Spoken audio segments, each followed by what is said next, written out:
وإذ قرأتم في الكتاب أن الشمس تغرب في عين حمئة وكنتم تجهلون إنما الأرض تجري حول شمسها ولكن لا تشعرون. These were two verses from the chapter of creation, or Surah Al-Khalq, which was written by someone who apparently accepted the challenge of the Quran to produce a surah like it. And apparently he did. So, does that now mean that the Quran is not miraculous anymore? Well, certainly not. Far from it, actually. This is nothing but some nonsense. But wait a minute. How did we come to this conclusion? And why did we dismiss it like that? Isn't the challenge is to produce something like the Quran or even one surah? Why isn't this considered to be up to the challenge? Well, while these lines do look like the Quran, and they might also sound like it, but you needn't look further than the meaning of whatever this is, which is silly and laughable to say the least, with complete lack of balagha or any aspects of beauty to know that this is a making of a human being, and not a very bright one at that. And just a simple look at any ayah from the Quran, you will see the beauty of expression, the unparalleled eloquence and incredible precise choice of words, and unmatched balagha. But while all of this is true, if we are being fair, the beauty of the text remains a subjective criterion. I mean, someone could look at the same ayah and claim, well, I don't really find it to be beautiful, or actually find the meaning of this to be more beautiful or as beautiful. Or even with a little bit of tweaking, this thing would also carry some beautiful aspects of balagha as well, which makes it then at least as good as the Quran. Well, you get the idea. Therefore, it is important to understand that the linguistic miracle of the Quran runs far, far deeper than just the beauty of its words and the accuracy of its expression. There are objective criteria that make even producing one short surah to be absolutely impossible. Let's first start with a simple example, just to point out the premise before we explain it. And the purpose of this example is not to compare, just to illustrate the idea. William Shakespeare said, "To be or not to be, that is the question." He also said, "All that glitters is not gold." If I then come and say, "To eat or not to eat, that is the question," and then I said, "All that glitters is not diamond, it could be glass," does that now make me as good as Shakespeare, as a playwright? It would be silly to think so. Just because I took this eloquent quote from Shakespeare and then changed some words around a little bit and then added some stuff here and there, doesn't mean that now I made a quote that is as good. It only makes me look stupid. But what was originally unique and noteworthy about the work of Shakespeare at the time is that he thought of a unique way to deliver a certain message. Simple words full of meaning. That's why some of the quotes are still alive today. So, to be as good, I need to think of a unique quote that is influential enough to be remembered years from today. Not just to imitate some of what he said and play with words around a little bit and then claim victory. That is just a very shallow way of thinking. But now is the question, what is then so linguistically miraculous about the Quran that truly made it a miracle that can never be imitated or even come close to it? In other words, what are the limits of eloquence in a text that separates a very beautiful text that is made by humans from miraculous divine text from Allah? We'll investigate only 3 of more than 50 miraculous aspects of the Book of Allah that we know of, which make the book unmatchable. First, the Quran, a new system. Before the Quran was revealed, Arabs had poetry and prose. There was no other form of literature. But when the Quran was revealed, there was poetry, prose, and the Quran. In fact, the Quran was so revolutionary and groundbreaking as literature that it didn't belong to either poetry or prose. It was a whole new system that even had its own jargon, which are unique words that specially belong to the Quran. The word Quran itself, the word surah, ayah, tilawa or tala, and all this kind of words that uniquely belong to the Quran.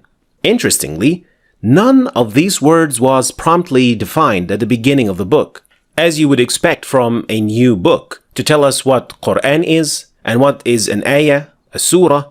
But for some reason, that was never needed in the case of the Quran. Arabs just understood what each of these words meant, and it fit perfectly in what the Quran was all about. So, the first question for those who want to take up the challenge of the Quran: can you come up with a piece of work that is so significant and unique in itself that it would create a fourth branch here of literature? Can you do that? Second, a new branch of knowledge. The Quran came with a brand new branch of knowledge, tajweed. Tajweed is the way we should read the Quran.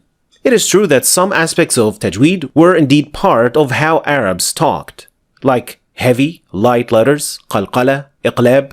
But Arabs didn't elongate words, which is using med. They didn't extend the ghunna of noon in certain situations. They didn't apply ikhfa as we would do when reading the Quran. These are just some of the unique features of the Quran that are applied on the Quran when read. And these rules have been passed down from the Prophet, peace and blessings be upon him, till this very day. So the second question now is, that surah you're thinking about making to look like the Quran, remember to also devise a new system with which you can read your surah, and it has to be a unique branch of knowledge. What comes next is even more miraculous. Third, novelty. The Quran was revealed in Arabic. So what can be new about it then? Well, this can be investigated in three categories. First, the Quran used words that Arabs knew and recognized, but they were used in new ways. And there was also completely new Arabic words that were derived from Arabic roots. And then there was also new expressions, or as we also say, language chunks. So these three types of new words, let's look at them one by one and understand what they mean. The first type, words like sultan, marad, yanzurun, aslama, tawalla, qum, al-ajr, al-ihsan, al-qiyamah, al-nar, and hundreds of other words. Arabs knew all of these words, but in the Quran, they were used in such a way that gave them a new dimension and a new meaning. But the most surprising part in all of that is that when they were used like that, Arabs were able to understand exactly what they meant. Take the word marad as an example. Arabs knew what this word meant, sickness, but when it was used as fi qulubihim marad, it was easy for them to realize that this was not a real sickness, a physical one. Sickness of the heart is doubt and affectation. And yet, when it was used in this context, it made perfect sense, and they directly understood what exactly it meant, without having to explain it or define what it means. Another example is the word qum, means to stand up. But when it was used in Surah Al-Muddathir, qum fa'anzir, it was used with the meaning of to commence, but because of the way it was used in the ayah, it didn't need any explanation or introduction. Another example is the word sultan, which was known to Arabs as sultan or ruler, but its metaphorical use in the Quran gave it a new meaning, which is authority. And so many other examples that actually impacted how Arabs viewed these words. And we're not talking about just one or two words. We're talking about hundreds of words, which weren't only new and original in their use, but they were clear and unambiguous. And achieving this not just once, but many, many times, even within the same surah. This is truly miraculous. What about the second type? New words that were derived from Arabic roots. While these words did come from Arabic roots, the form of such words was still new to Arabs. But just like the previous type, these words didn't need any exposition or explanation. So for example, Arabs knew يرائي, but they didn't know رئاء. They knew اتقى, but not التقوى. الشكر was known to them, but not الشكور. They knew العالم, but they never thought of using it in plural, العالمين. So while anyone can come up with new words, the true miracle here is combining novelty and unambiguity. And not just once, but throughout the entire book. And readers were still able to understand the perfectly conveyed message. And if you're finding it difficult to understand how can something so new be so clear, that is exactly why it is called a miracle, and one of many reasons why it can't be replicated. But to really understand the scale of such miracle and challenge, the first full surah to be revealed was Al-Muddathir, which is made up of 256 words. This surah alone contains at least 84 new words. They are Arabic words, but Arabs either didn't use them in the same way or they were original words derived from Arabic roots. 84 words is about 1/3 of the 2-page surah. However, Arabs had no problem understanding what the Prophet, peace and blessings be upon him, recited to them, and could only say that this was nothing but magic. The Quran didn't only come with new words, but also new ways to say things and express them. And again, clarity perfectly combined with originality. Take, for example, Ar-Rahman Ar-Rahim. Arabs knew both words, but using them in this way, in this combination, that was never done before. Maliki Yawmiddin. The word Malik is owner, and Yawm means day. Arabs never used this combination in this way. How can you own a day, a piece of time? And yet, in its context, it made perfect sense what this was referring to. And every single surah contains a combination of all of these. Yet, the result is clear, concise, and beautiful, all at the same time. And in case you're wondering how we were able to conclude which words and expressions were used by Arabs before the Quran and which were not, these conclusions were drawn based on comparisons with Arabic poetry, prose, and the speeches that they produced before Quran revelation. And so we could conclude which words, expressions, and phrases were used and how they were used before the revelation of the Quran.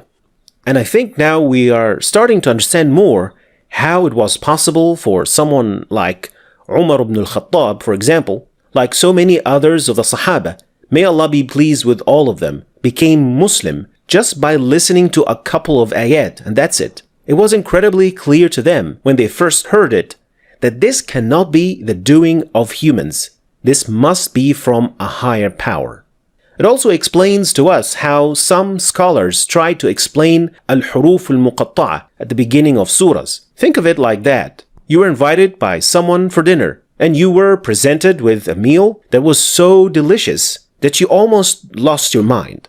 And so you asked the host about the ingredients, to which he just simply answered, well, the ingredients are water, flour, and yeast. That's it. And this answer itself makes you even more unable to understand how he could put this meal together in such a way with such simple ingredients. As many scholars explained, al-huruf al-muqatta'a are a direct challenge to the disbelievers by just showing the basic and the simple components of the words of Allah.